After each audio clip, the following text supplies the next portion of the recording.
अस्सलामुअलैकुम वरहमतुल्लाहि वबरकातुह। एक मरतबा फिर से इस्तकबाल है आपका आपके अपने ही यूट्यूब चैनल एच ऑनलाइन पर। और आज मैं हाजिर हूँ 2010 में जो मॉडल सेट आया था उसके सेट नंबर 4 के साथ। और आपको मालूम होगा कि इससे पहले मैंने सेट 1, सेट 2 और सेट 3 की वीडियो पोस्ट कर दी थी। उसके अलावा 2019, 2020, 2021 में जितने भी सारे सवालात पूछे गए थे मैं सबकी वीडियो पोस्ट कर दी थी और उम्मीद है कि आपने देख भी ली होगी। और अगर आपने नहीं देखी है तो डिस्क्रिप्शन में लिंक दिया गया है, आप वहां से जाकर देख लें या आप प्लेलिस्ट में जाकर देख लें। तो देखिए सबसे पहले क्या है इसमें। सवाल नंबर 1 में है दर्जे झैल में से किसी 7 सवालों के जवाब दीजिए। तो सबसे पहला सवाल है गुब्बारे खातिर किसकी तसनीफ है? मोहम्मद हुसैन आज़ाद, मौलाना आज़ाद, जगन्नाथ आज़ाद या फिर चंद्रशेखर आज़ाद? तो आपको तो मालूम ही होगा कि गुब्बारे खातिर जो है वो मौलाना अबुल कलाम आज़ाद की तसनीफ है। चलिए अब आगे देखिए सवाल नंबर 2। ईवान गज़ल किसका नाविल है? क़ुर्रतुल ऐन हैदर, जिलानी बानो, इस्मत चुग़ताई या फिर गज़ल ज़े गम? तो बताइए आप लोग ईवान गज़ल किनका नाविल है? ईवान गज़ल जिलानी बानो का नाविल है। और इनका आपको क्या पढ़ना है? अफसाना, जिनका नाम है प्रोमिस। और इनके 2 नाविल थे, ईवान गज़ल और बारिश संग। ये दोनों नाविल हर साल एग्जाम में पूछा जाता है, इसलिए याद रख लें। ईवान गज़ल और बारिश संग में से कोई एक पूछ देगा, चाहे बारिश संग किनका नाविल है या फिर ईवान गज़ल किनका नाविल है। तो आप याद रखें किनका नाविल है? जिलानी बानो का नाविल है। चलिए उसके बाद देखिए सवाल नंबर 3। फरहतुल्लाह बेग की कौन सी तसनीफ शामिल नसाब है? नज़ीर अहमद की कहानी, नज़ीर अहमद की कहानी, अपनी कहानी या फिर किसकी कहानी? इस सवाल में आपके इमला चेक कर रहा है, यहाँ पर देख रहे हैं नज़ीर में जो से नज़ीर लिखा हुआ है, फिर जाल से लिखा हुआ है, फिर अपनी कहानी फिर लिखा हुआ है, फिर किसकी कहानी लिखा हुआ है। तो यहाँ पर सबसे पहले तो आपका इमला चेक किया जा रहा है। तो बताइए आप लोग कि इसमें से फरहतुल्लाह बेग की कौन सी तसनीफ शामिल नसाब है? जी हाँ, फरहतुल्लाह बेग की जो है ना, इसमें ऑप्शन बा में जो है जाल से नज़ीर लिखा हुआ नज़ीर अहमद की कहानी वो शामिल नसाब है। सवाल नंबर 4। सैयद सुलेमान नदवी कहाँ के रहने वाले थे? नदवा, दसना, गिलानी या फिर काको? तो सैयद सुलेमान नदवी कहाँ के रहने वाले थे? दसना के रहने वाले थे। और किस ज़िला से इनका ताल्लुक था? तो नालंदा ज़िला से इनका ताल्लुक था। और इनका आपको क्या पढ़ना है? एक मजमून पढ़ना है जिसका नाम बाज़ पुराने लफ्ज़ों की नई तहकीक है। अच्छा, काको में किन की पैदाइश हुई ज़रा आप लोग बताएं। ऑप्शन दाल में जो दिया गया है काको, जी आप लोग बताएं, आप लोगों के कमेंट का इंतज़ार है हमें।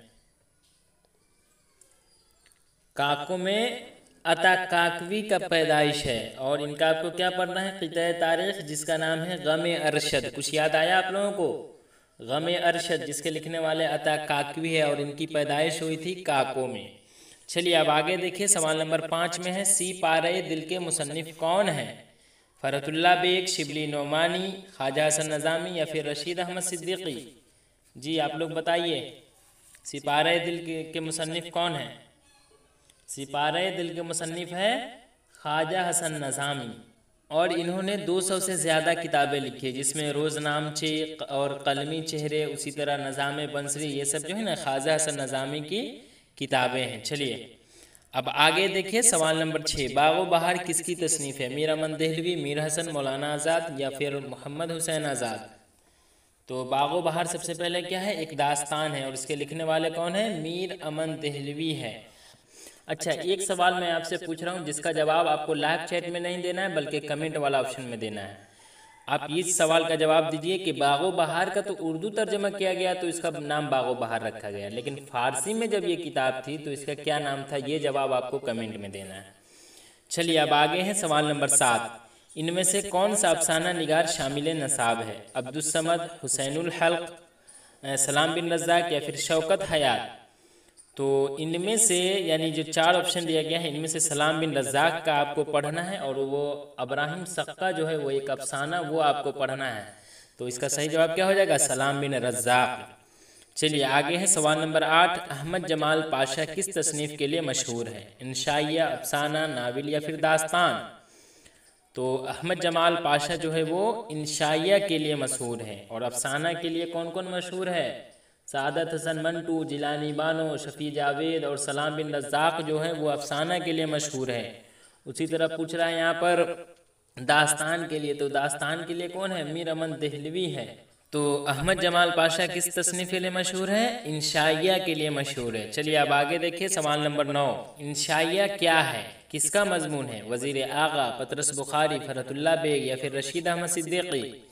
तो इंशाइया क्या है? ये जो है वज़ीर आगा का मजमून है। अच्छा, ये अगर आप लोगों से पूछ दिया जाए कि वज़ीर आगा किस तसनीफ़ के लिए मशहूर है, तो आप लोग क्या इंशाइया के लिए टिक लगाएंगे क्या? नहीं, वो मजमून के लिए क्या कहते हैं मशहूर है, लेकिन वो जो लिखे हुए मजमून उसका नाम है इंशाइया क्या है। तो इसका सही जवाब क्या है? इंशाइया क्या है कि मजमून निगार कौन है? वज़ीर आगा है। उसके बाद है सवाल नंबर 10। इनमें से कौन मजमुआ गालिब के खतूत का है?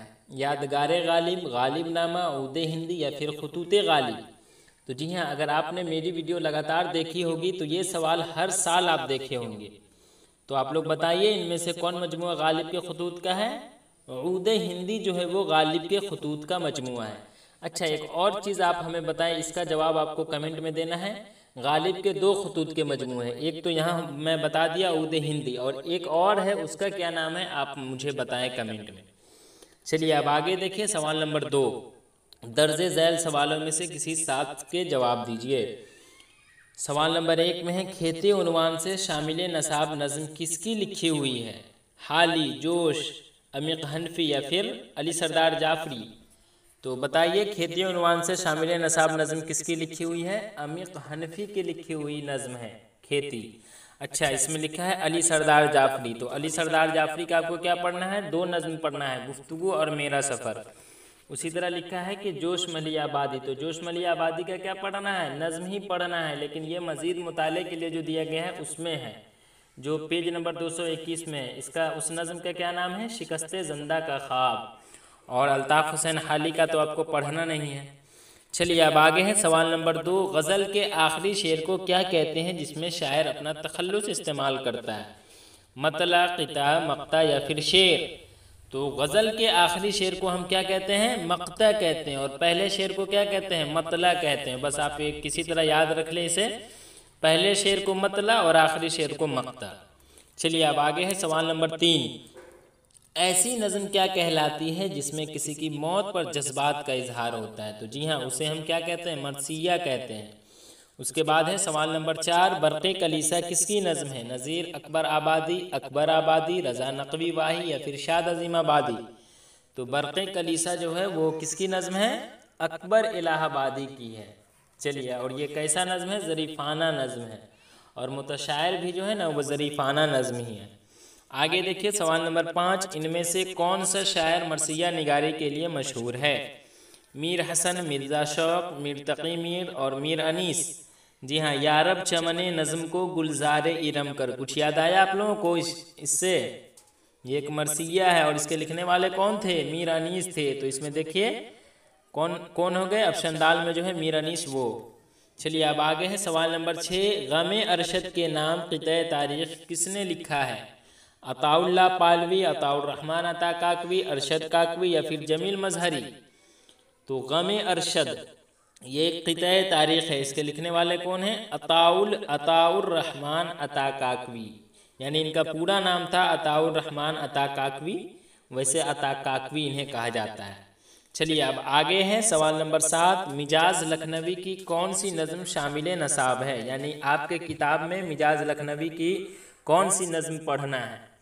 तो ये जो है ना मज़ीद मुताले के लिए दिया गया है, उससे पूछा गया सवाल है।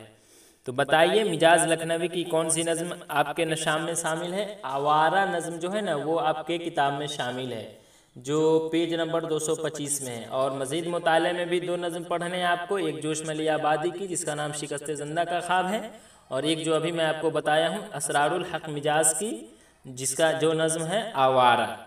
अब आगे देखिए, हम नहीं जानते किस ज़बान की नज़म का तर्जमा है? अंग्रेज़ी, जर्मन, तालवी या फिर यूनानी। तो हम नहीं जानते ये यूजेन मोंताले का लिखा हुआ नज़म है, और यहाँ पूछ रहा है कि हम नहीं जानते किस ज़बान की नज़म का तर्जमा है। तो अतालवी ज़बान की नज़म का तर्जमा है, और ये तर्जमा किसने किया था? ज़ाहिदा ज़ैदी ने किया था, जो आप पेज नंबर 142 खोले वहाँ पर लिखा है। चलिए अब आगे देखिए सवाल नंबर 9। इनमें से कौन सी नज़म अली सरदार जाफरी की है? मेरा घर, मेरा सफ़र, जुस्तजू या फिर सफ़रनामा। तो इनमें से देखिए, मेरा घर तो आपको पढ़ना नहीं है, जुस्तजू भी नहीं पढ़ना है, सफ़रनामा भी नहीं पढ़ना है, तो बच कौन गया? ऑप्शन बा में जो मेरा सफ़र है वो। और मेरा सफ़र अली सरदार जाफरी के हैं नज़्म है, और गुफ्तगू भी अली सरदार जाफरी की ही नज़्म है। चलिए उसके बाद है सवाल नंबर 10। इस शेर के शायर का नाम बताइए। सब कहाँ कुछ लालो गुल में नुमायाँ हो गए, खाक में क्या सूरतें होंगी के पन्हा हो गए। जी हाँ, ये गज़ल है। ये किनका गज़ल है? असदुल्ला खां गालिब का गज़ल है। जो गज़ल आप पेज नंबर 148 पर जाएँ, उसमें दूसरा गज़ल जो दिया गया है उसमें लिखा हुआ है सबसे ऊपर में। सबसे पहला गज़ल है वो तो दायम पड़ा हुआ तेरे दर पर नहीं हूँ मैं, खाक ऐसी ज़िंदगी पे के पत्थर नहीं हूँ मैं। लेकिन दूसरा गज़ल जो असदुल्ला खां गालिब का है वो है सब कहाँ कुछ लालो गुल में नुमायाँ हो गए, खाक में क्या सूरतें होंगी के पन्हा हो गए। तो ये किस शायर का शेर है? असदुल्ला खां गालिब का शेर है। चलिए अब आगे है सवाल नंबर 3। अपने मुताला की रोशनी में 5 सवालों का जवाब दीजिए। इसमें है सवाल नंबर 1, फरदुल्ला बेग के उस्ताद कौन थे? जी हाँ, इसमें भी आपको इमला जांचा जा रहा है। नज़ीर अहमद, नज़ीर अहमद, नज़र अहमद या फिर नज़र अहमद। तो बताइए आप इसमें से कौन होगा? ऑप्शन अलिफ में जो है जाल से नज़ीर अहमद लिखा हुआ वो है ना, फरदुल्ला बेग के उस्ताद थे, यानी ऑप्शन अलिफ। चलिए अब आगे है सवाल नंबर 2। अली सरदार जाफरी का ताल्लुक किस अदबी तहरीक से था? रुमानियत, जदीदियत, तरक्की पसंद या फिर माबाद जदीदियत। तो अली सरदार जाफरी का ताल्लुक तरक्की पसंद अदबी तहरीक से है। तो इसका सही जवाब क्या है? Option gym. और इनका आपको क्या पढ़ना है? नज़्म पढ़ना है, गुफ्तगू और मेरा सफ़र। चलिए उसके बाद है सवाल नंबर 3। जयप्रकाश नारायण के शामिल नसाब खुतबे का नाम क्या है? इनकलाब कामिल, कामिल इनकलाब, नारे इनकलाब या फिर पैगाम इनकलाब। देख रहे हैं इस तरह का ऑप्शन जो है ना वो बच्चों को कंफ्यूज करने के लिए दिया जाता है। तो आप लोग बताएं, जयप्रकाश नारायण के शामिल नसाब खुतबे का नाम क्या है? कामिल इनकलाब है, जो ऑप्शन बा में। चलिए उसके बाद है सवाल नंबर 4। तू हिंदू बनेगा न मुसलमान बनेगा, यह गीत किस फिल्म से लिया गया है? गया दौर, नया दौर, धूल का फूल या फिर हमारा दौर। तो सबसे पहले तो आप हमें ये बताएं कि तू हिंदू बनेगा न मुसलमान बनेगा यह किस शायर का गीत है? तो तू हिंदू बनेगा न मुसलमान बनेगा ये जो है ये साहिर लुधियानवी का लिखा हुआ गीत है। और अब यहाँ पूछ रहा है कि यह गीत किस फिल्म से लिया गया? तो ये जो है नया दौर से लिया गया। आप पेज नंबर 252 खोले, वहाँ पर लिखा हुआ है, जहाँ पर लिखा हुआ है कि आपने पढ़ा उसी लाइन को पढ़े। मज़कूरा गीत शायर साहिर लुधियानवी की तख्लीक है, जिनका शुमार हिंदी फिल्म इंडस्ट्री के अजीम गीतकारों में होता है।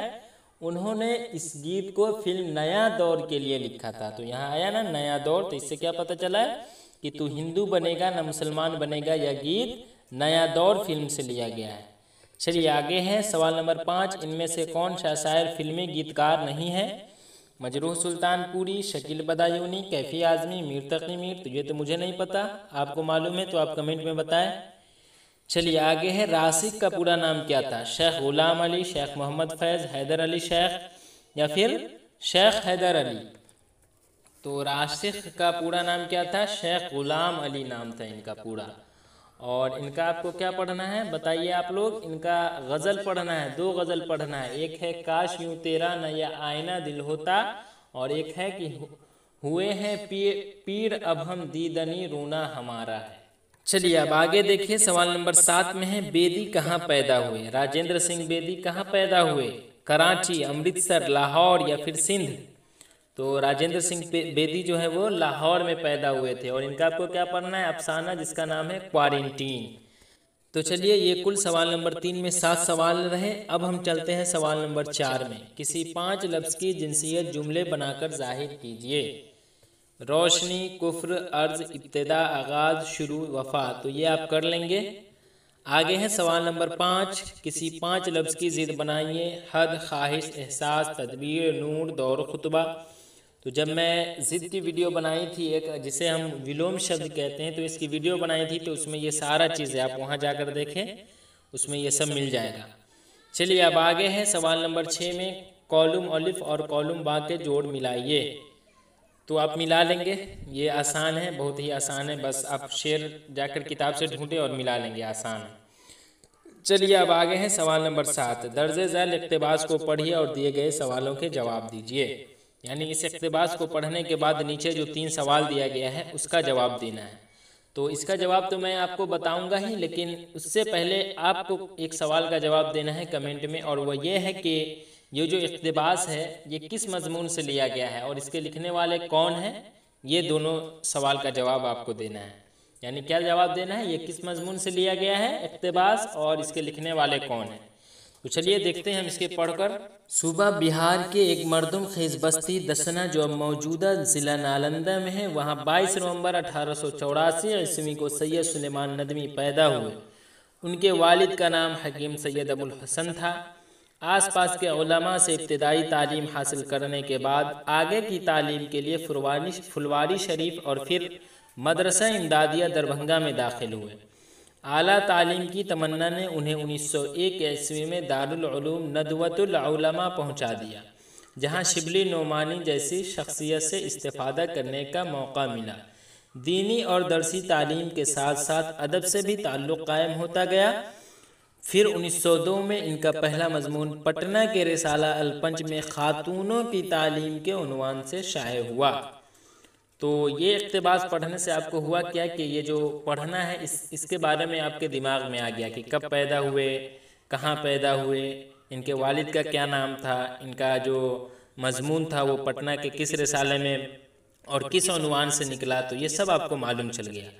अब आगे देखिए, ये जो 3 सवाल दिया गया है इसका जवाब देना है। तो सबसे पहले सवाल क्या है, सैयद सुलेमान नदवी कब और कहाँ पैदा हुए। तो सैयद सुलेमान नदवी कब, तो 22 नवंबर 1884 ईस्वी को पैदा हुए। और कहाँ पैदा हुए, तो लिखा हुआ है ना कि सूबा बिहार के एक मरदुम खेज बस्ती दसना जो अब मौजूदा ज़िला नालंदा में है वहीं पैदा हुए। चलिए अब आगे है सवाल नंबर 2, इन्होंने आला तालीम कहाँ से हासिल की। तो देखिए इसमें कहाँ लिखा हुआ है आला तालीम कहाँ से हासिल की। यहाँ देखिए, आला तालीम की तमन्ना ने उन्हें 1901 में दारुल उलूम नदवतुल उलमा पहुंचा दिया। तो इससे क्या पता चला, इन्होंने आला तालीम नदवतुल उलमा यानी दारुल उलूम नदवतुल उलमा लखनऊ से की। चलिए अब आगे हैं, इनका पहला मजमून कब और किस अखबार में शाये हुआ। तो यहाँ लिखा है ना 1902 में इनका पहला मजमून पटना के रिसाला अल-पंच में खातूनों की तालीम के उन्वान से शाये हुआ। तो चलिए आप समझ चुके होंगे। अब आगे देखिए सवाल नंबर 8, दर्जे झैल में से किसी 6 सवाल का जवाब दीजिए। मिट्टी का तेल इंसान का शरीक गम कैसे है, इंशाइया और मजमून में क्या फ़र्क है, मीरामन को बागो बहार पर क्यों इनाम मिला, जिलानी बानो के अफसाने पर प्रोमिस का मरकज़ी किरदार कौन है, रजब अली सरवर कब और कहाँ पैदा हुए, कसीदा की तारीफ, मसीहा, ये सब मैं बता ही चुका हूँ क्योंकि इसकी वीडियो मैं पोस्ट कर दी थी, आप जाकर वहाँ देख ले। बस मैं थोड़ा मुख्तसर में बता दूं कि मिट्टी का तेल जो है वो ख्वाजा हसन नज़ामी का लिखा हुआ मजमून है। इंशाइया और मजमून में क्या फ़र्क है, ये आपको वज़ीर आगा का लिखा हुआ इंशाइया क्या है वहाँ मिलेगा। मीरामन ये दास्तान जो है छठा सबक वहाँ मिलेगा आपको। फिर जिलानी बानो के ये प्रोमिस जो लिखा हुआ है वहाँ आपको मिलेगा। इसके बाद है रजब अली बेग सरवर कब और कहाँ पैदा हुआ। तो जी हाँ, इसके बारे में मैं तो नहीं बताया हूँ, मैं बता देता हूँ। देखिए, रजब अली बेग सरवर 1785-86 के करीब पैदा हुए और ये कहाँ पैदा हुए थे, तो लखनऊ में पैदा हुए थे। अब आगे है कसीदा की तारीफ लिखिए, मरसिया किसे कहते हैं। तो ये सब आसान है। चलिए आगे है यगाना चंगेज़ी की तालीम किस स्कूल में हुई। और आगे है गालिब के खतूत के मजमुआ का नाम बताइए।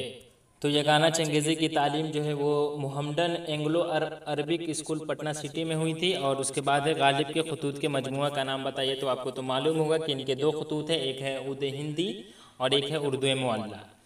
चलिए उसके बाद है सवाल नंबर 9, जोश मलिया आबादी की नज़्म शिकस्ते ज़िंदा का ख्वाब। जी हाँ, इसके बारे में मैं बताऊँगा तो आप देख लेंगे। आगे भी है मिर्ज़ा गालिब, तो इसकी वीडियो मैं बनाने वाला हूँ जस्ट। आगे है जयप्रकाश नारायण से अपनी वाक़फ़ियत का इजहार कीजिए। जी उसके बाद है कहानी इब्राहिम सक्का। तो जी मैं इसकी वीडियो पोस्ट कर चुका हूँ, आप वहाँ से जाकर देखें। आगे है सवाल नंबर 11 में किसी एक शेर की तशरीह कीजिए। यार अब ज़माना मुझको मिटाता है किस लिए लौहे जहाँ पे हर्फ मुकर्रर नहीं हूँ मैं। ये सेट 5 में भी है, तो मैं वहाँ इसकी वीडियो में इसके बारे में बताऊँगा, आप वहाँ देखेंगे, ठीक है। आगे है दिल बेहौसला एक ज़रा सी ठेस का मेहमा, वो आंसू क्या पिएगा जिसको गम खाना नहीं आता। तो जी हाँ, ये जो शेर है ना ये यगाना चंगेज़ी का शेर है। और इस शेर में यगाना चंगेज़ी जो है वो ये जो शेर है ना ये यगाना चंगेज़ी की दूसरी गज़ल का चौथा शेर है। इस शेर में यगाना ने क़ल्बी वारदात की तरफ इशारा करते हुए मानवी तहों को पेश किया। वह कहते हैं कि दिल में अगर हौसला न हो तो वह ज़रा सी ठेस में टूट जाता है, और जिस दिल को गम खाने की आदत नहीं वह आंसू क्या पिएगा, वह तो हद से ज़्यादा नाजुक और कमज़ोर है। तो इस तरह बस यही आसान था। तो आप समझ गए ना। चलिए आज के लिए बस इतना है, इंशाल्लाह फिर मैं अगली वीडियो में बहुत जल्द आऊँगा। तब तक के लिए खुदा हाफिज़।